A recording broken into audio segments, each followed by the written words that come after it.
Usando el método que estoy comentando y que quisiera recordar a la audiencia, las periodistas lo conocen muy bien, las y los periodistas, en la vigilancia centinela de influenza, ¿se acuerdan lo que dije de las encuestas? 127 millones de personas y tenemos 3.500 personas que fueron entrevistadas. Aquí es semejante.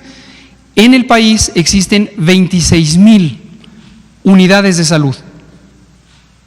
Unidades de salud en medicina familiar, centros de salud, rurales y urbanos, hospitales, pequeños, medianos y grandes, 26.000.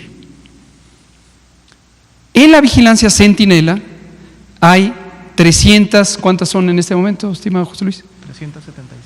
375 unidades de salud monitoras de influenza, que ya cambiaron de nombre y ahora se llaman unidades de salud monitoras de enfermedad respiratoria. ¿Por qué cambiaron de nombre? Porque incorporamos a COVID en el mismo método de vigilancia. 375 comparadas con 26.000.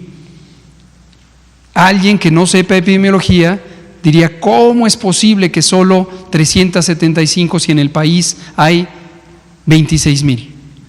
Porque tenemos información de las dos cosas. Tenemos en la gráfica de colores que acabo de mostrar información de las 26.000. Pero queremos hacer la demostración por laboratorio en las unidades monitoras de enfermedad respiratoria y además queremos tener el detalle de las condiciones clínicas de estas personas, si tienen diabetes, si tienen hipertensión, si fuman, si tienen enfermedad pulmonar obstructiva crónica, cuál es su edad, cuándo empezaron los síntomas, cuáles fueron esos síntomas, cuánto tardaron en tener alguna complicación, si es que la tuvieron, si es que se hospitalizaron, cuánto duró la hospitalización, etcétera, etcétera, etcétera.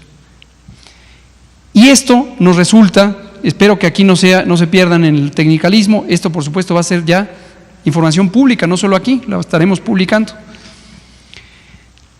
Voy a tratar de ser más o menos directo o simple en mi explicación de esta tabla. Aquí tenemos las semanas del año 2020, de la 1 a la 13, que es la que estamos teniendo. Aquí tenemos las infecciones respiratorias agudas, las neumonías y las influencias en las 375 unidades de salud monitoras de enfermedad respiratoria. Y este es el número de casos directamente observados de estas enfermedades.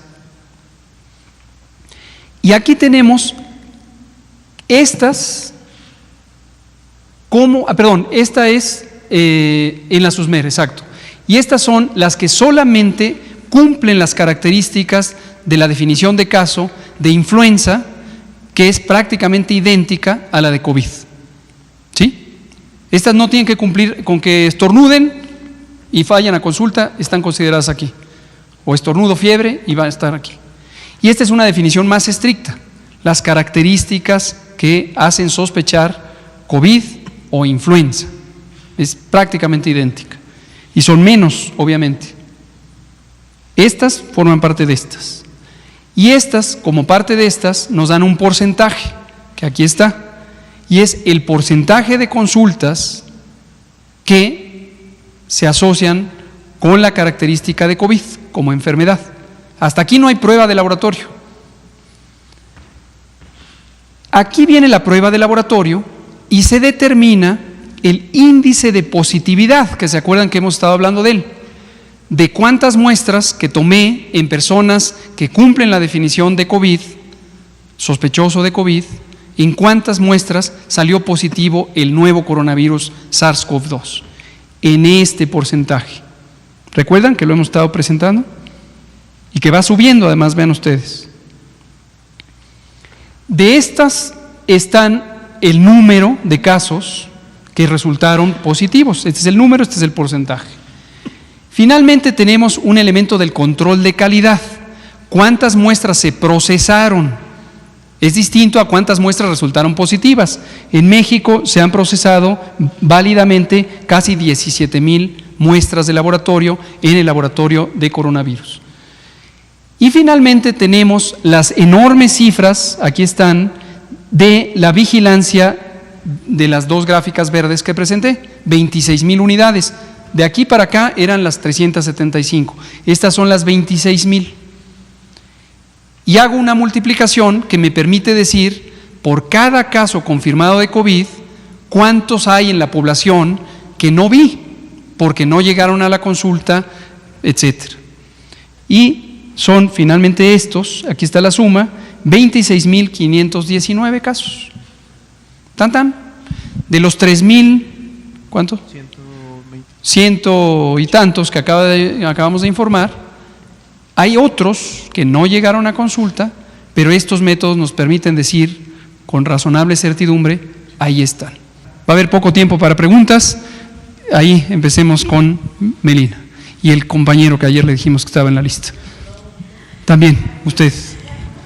Ya, no nos va a dar tiempo, vean la hora. Tres preguntas, Melina, usted y usted.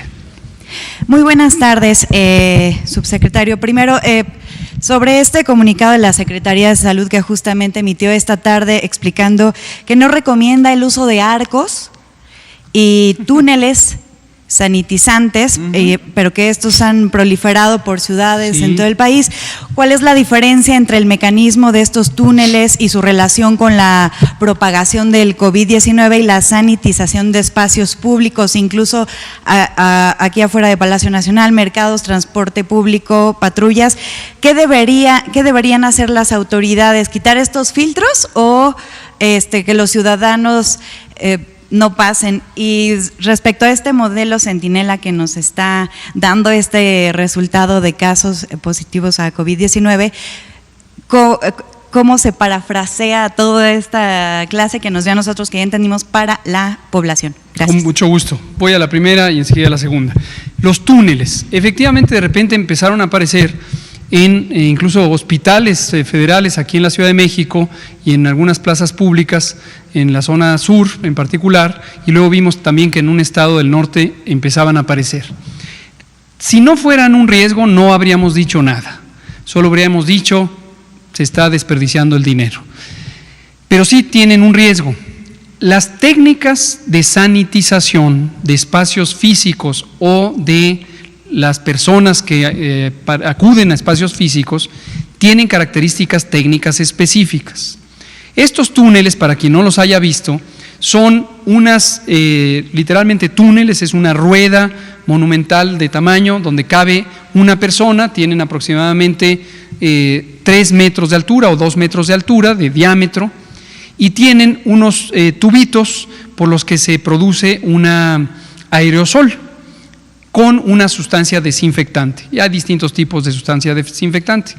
Entonces la persona pasa y le echan ahí un aerosol.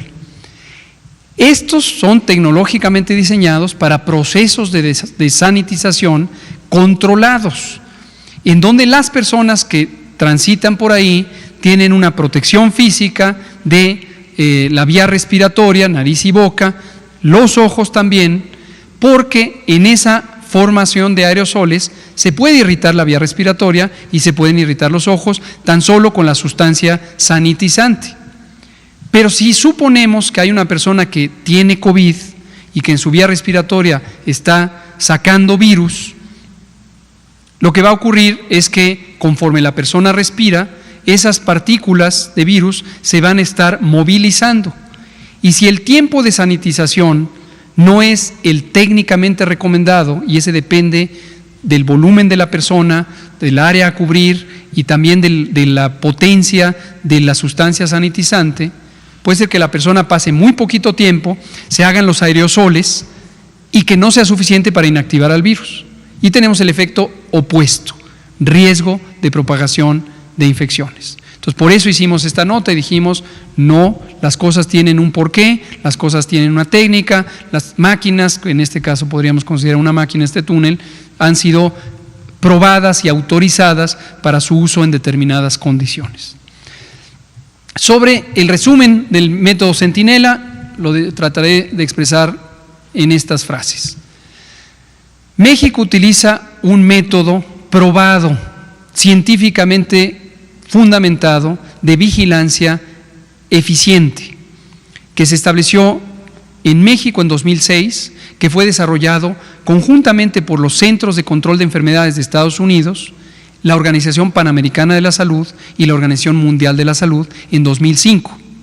A lo largo de experiencia de todos estos años, el sistema de vigilancia Centinela ha sido perfeccionado y los métodos para utilizarlo han sido estructurados. Esto lo que nos permite es tener un reconocimiento de lo que queremos tener, que es cómo se comporta la epidemia de COVID en México y cómo se tienen que tomar las decisiones de control y prevención de acuerdo a la realidad que se identifica. Y al mismo tiempo nos permite asumir la realidad como es y no como equívocamente se piensa que es, en el sentido de que solo lo que se ve existe. Dicho sea de paso, nosotros estimamos 26,000 casos, este número. Entonces alguien podría decir, pero entonces ya ustedes son mucho más que varios países latinoamericanos que tienen 1,000 y tantos. No, nosotros reconocemos explícitamente que tenemos 26,000 estos. En cualquier otro país que tengan solamente los casos observados, también hay que corregir y multiplicarle por un número no necesariamente idéntico que el de México, pero por un número parecido, 10, 12 casos no observados por cada uno.